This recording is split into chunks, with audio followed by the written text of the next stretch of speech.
जय श्री कृष्णा मित्रों, आप सुन रहे हैं डॉक्टर शैलजा श्रीवास्तव की लिखी कहानी कौन तुझे यूं प्यार करेगा। तो मित्रों, चैनल को लाइक कीजिए और सब्सक्राइब भी। अब आगे उधर रिश्ते के लिए हाँ तो कर दिया था, पर अरमान अभी बेचैन था। वह अपने रूम में आया और उसने कॉल लगाया। हेलो, सामने से आवाज आई। क्या कंडीशन है? कब तक ठीक हो जाएंगे वो? ठीक होने का अभी कुछ नहीं कह सकते, पर पूरी उम्मीद है कि जल्द से जल्द उन्हें होश आ जाएगा। एक बार उन्हें होश आ जाए उसके बाद आपकी आधी प्रॉब्लम तो सॉर्ट आउट हो ही जाएगी, उसने कहा। बाकी आपने जो कहा था वो मेडिसिन अक्षिता की भी चल रही है, पर अक्षिता की कंडीशन में भी कोई सुधार नहीं आ रहा है। उसे कब तक सब कुछ याद आएगा?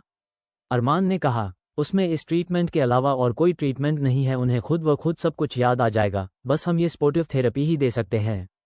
मैं खुद भी चाहता हूं कि जल्द से जल्द अक्षिता जी को सब कुछ याद आ जाए और आपकी प्रॉब्लम सॉर्ट आउट हो जाए, क्योंकि अक्षिता जी के फादर भी यहाँ पर आए थे और वह भी उनके अपडेट पूछ रहे थे, डॉक्टर ने कहा। ठीक है, आप ख्याल रखिए और कोशिश कीजिए कि वह जल्द से जल्द होश में आ जाए। अक्षिता को तो जैसे तैसे मैं मैनेज करने की कोशिश कर रहा हूं, पर उसका होश में आना बहुत जरूरी है। मेरी लाइफ बहुत ही बड़ी कॉम्प्लिकेशंस में फंसने वाली है अगर सब कुछ सही नहीं हुआ तो, अरमान ने कहा और फिर कॉल कट कर दिया। मन बेचैन था तो उसने शॉवर लिया और रेडी होकर मंदिर की तरफ निकल दिया। अपने गार्डन में बने मंदिर में आया और शिवजी के आगे आंख बंद करके बैठ गया। भोलेनाथ, क्यों परीक्षा ले रहे हो मेरी? उस हादसे के बाद मैंने जिम्मेदारी ली, पर अब परिस्थिति बदल रही है। मैंने वादा किया था अक्षिता के फादर से कि, पर अगर इनाया से शादी हुई और अक्षिता की याददाश्त न लौटी तो मैं क्या करूंगा? कौन सा वादा निभाऊंगा, जो अक्षिता के फादर से किया वो या जो नानी माँ से किया वो? भोलेनाथ, आपने ही संकेत दिया और इसी वजह से मैंने इनाया से रिश्ते के लिए हाँ कर दिया, पर आप जानते हो कि यह रिश्ता और कितना कॉम्प्लिकेटेड होगा। अगर अक्षिता को सब कुछ याद नहीं आया तो, और उसे होश नहीं आया तो मेरी जिंदगी तो मझधार में अटक जाएगी। रूही मेरी जिम्मेदारी है और उसे मैं जिंदगी भर निभाऊंगा, पर अक्षिता, मेरे पक्ष में सच्चाई बताने वाला कोई भी नहीं होगा। और अगर इनाया को अक्षिता और रूही के बारे में पता चल गया तो न जाने क्या होगा। क्या वो समझ पाएगी इस बात को कि क्या चल रहा है मेरी लाइफ में? भोलेनाथ, सब सही कर दीजिए। अक्षिता की याददाश्त जल्द से जल्द वापस आ जाए और वह भी जल्द से जल्द होश में आ जाए। कहीं ऐसा ना हो कि चीजें इस हद तक उलझ जाए कि मैं सुलझा नहीं ना पाऊं। अरमान ने मन ही मन भोलेनाथ से प्रार्थना की और थोड़ी देर वहीं बैठकर ध्यान लगाया। मन को थोड़ा सुकून और राहत मिली तो वह उठकर घर के अंदर आ गया, जहां अब तक डिनर की तैयारी हो चुकी थी और सब लोग डाइनिंग टेबल पर बस आने ही वाले थे। अरमान अपने कमरे में जाने लगा कि तभी नजर अपने कमरे से बाहर निकलती इनाया पर गई। आंखें उसकी रो रो कर सुर्ख लाल हो गई थी और सूज गई थी। अरमान समझ रहा था उसकी हालत और साथ ही साथ इस रोने की वजह भी। उसने गहरी सांस ली और अपने कमरे की तरफ बढ़ ही रहा था कि तभी इनायत वहां उसके पास आ गई। इनाया ने आंखें उठाकर उसे देखा तो अरमान ने गहरी सांस ली और हल्का सा मुस्कुराया। इतना रोने की और दुखी होने की जरूरत नहीं है इनाया, हम सब है तुम्हारे साथ, अरमान बोला तो इनाया की आंखें फिर भर आई। मैं जानता हूं नानी माँ की जगह कोई नहीं ले सकता, पर फिर भी विश्वास रखना, इस घर में तुम्हें कोई तकलीफ नहीं होगी। ये तुम्हारा अपना घर है, इसलिए आराम से रहो और प्लीज यूं दुखी मत हुआ करो, अरमान ने कहा तो इनाया ने पारी आंखों से उसे देखा और फिर हल्का सा मुस्कुराकर सीढ़ियों की तरफ बढ़ गई।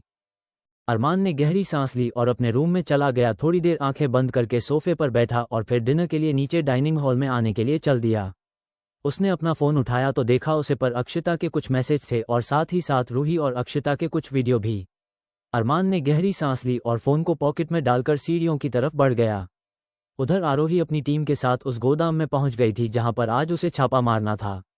उसे आज खबर मिली थी कि वहां से लड़कियों को बाहर ले जाने वाले हैं और साथ ही साथ वहां पर इल्लीगल काम और रहे हैं, जिनमें ऑर्गन ट्रैफिकिंग का और गर्ल्स ट्रैफिकिंग दोनों ही मामले शामिल है। आरोही की टीम ने उन लोगों को चारों तरफ से घेर लिया, पर उन्हें नहीं मालूम था कि अंदर कितने लोग हैं और उनके पास हथियार है या नहीं है।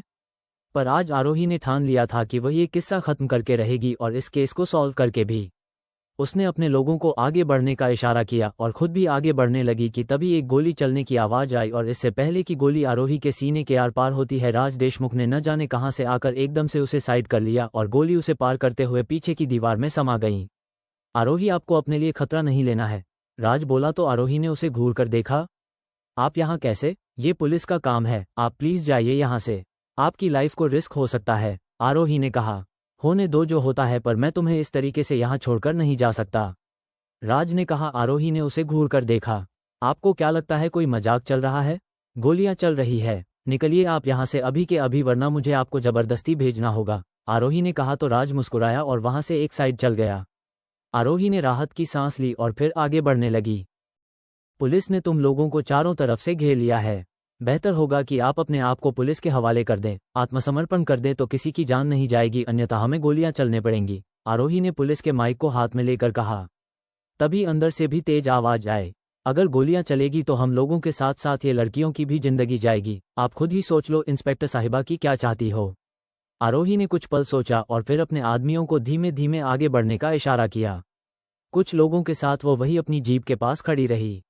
देखो तुम लोग चारों तरफ से घिर चुके हो, तुम लड़कियों को छोड़ो या ना छोड़ो पर तुम तो बचकर नहीं जा सकते, इसलिए बेहतर होगा कि तुम लड़कियों को हमारे हवाले कर दो और आत्मसमर्पण कर दो। विश्वास दिलाती हूं तुम लोगों को कम से कम सजा होगी, आरोही ने कहा।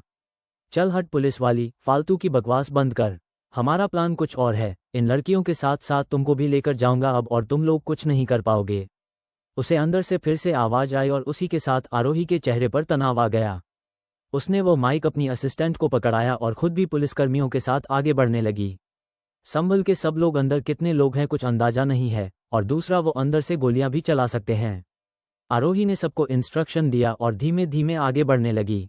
वो लोग गोदाम के बिल्कुल बाहर पहुंच गए थे कि तभी आरोही के इशारे पर दो पुलिस वालों ने उस गोदाम के दरवाजे पर गोली मारी और दरवाजा एकदम से खुल गया। वो लोग अंदर दाखिल हुए और हॉल का नजारा देख उनकी रूह कांप गई। वहां कम से कम 1 दर्जन लड़कियां थीं, अर्धनग्न अवस्था में। उनके शरीर पर कपड़े नाम मात्र के थे, शरीर जख्मी थे और सबके हाथ और पांव बंधे हुए थे।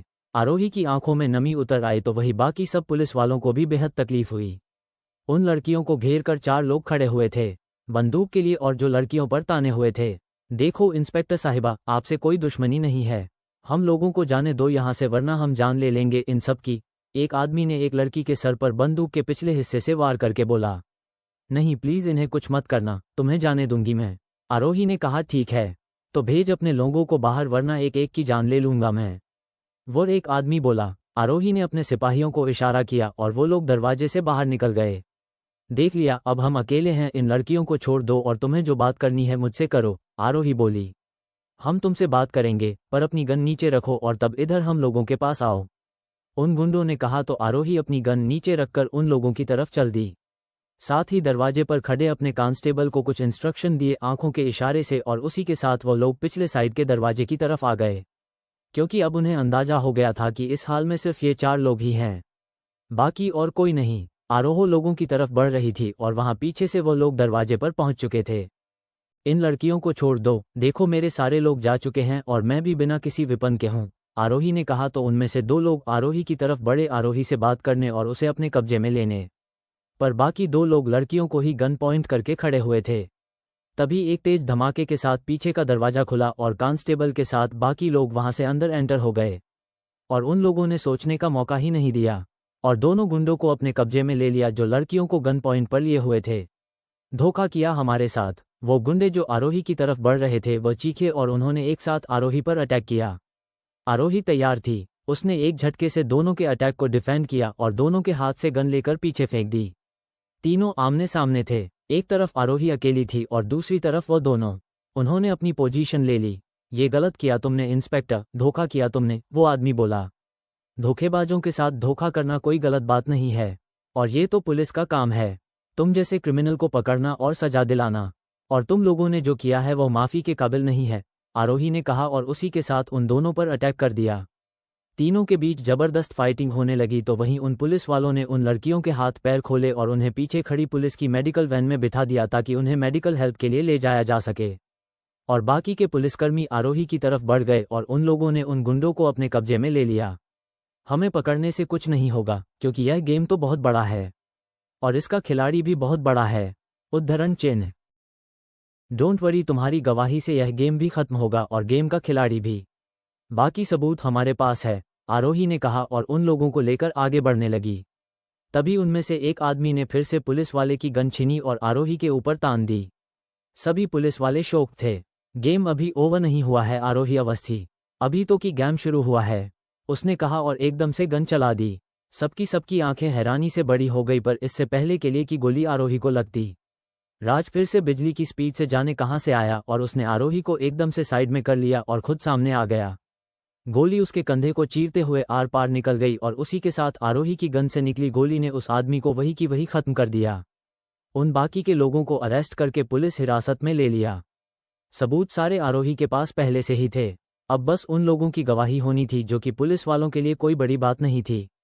आरोही ने राज देशमुख को ले जाकर हॉस्पिटल में एडमिट कराया और उसका इलाज शुरू हो गया।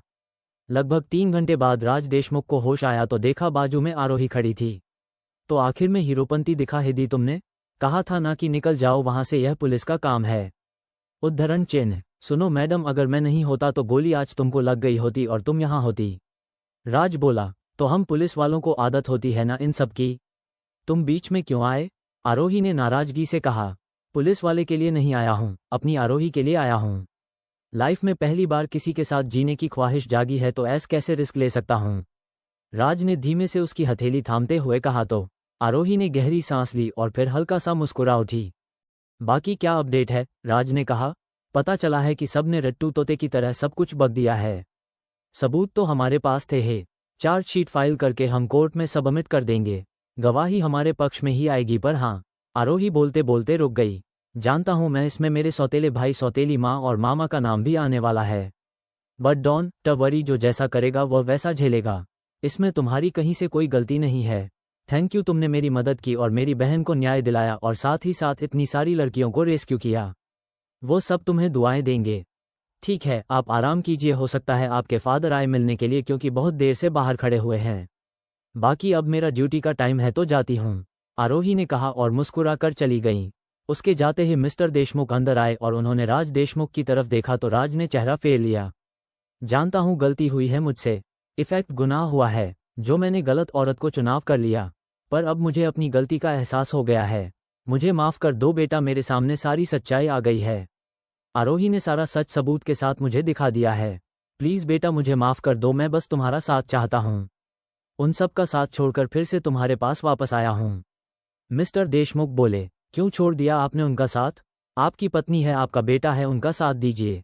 मेरा साथ तो बहुत पहले छोड़ चुके थे आप, मुझे तो अकेले रहने की आदत है।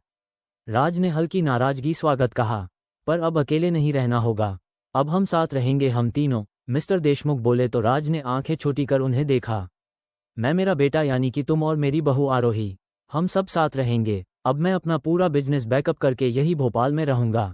माँ, उचट गया है मेरा इन सब चीज़ों से, सुकून की जिंदगी चाहता हूं मैं, मिस्टर देशमुख ने कहा और धीमे से राज के बाजू में बैठकर उसके सिर पर हाथ फिराया तो राज ने आंखें बंद कर ली।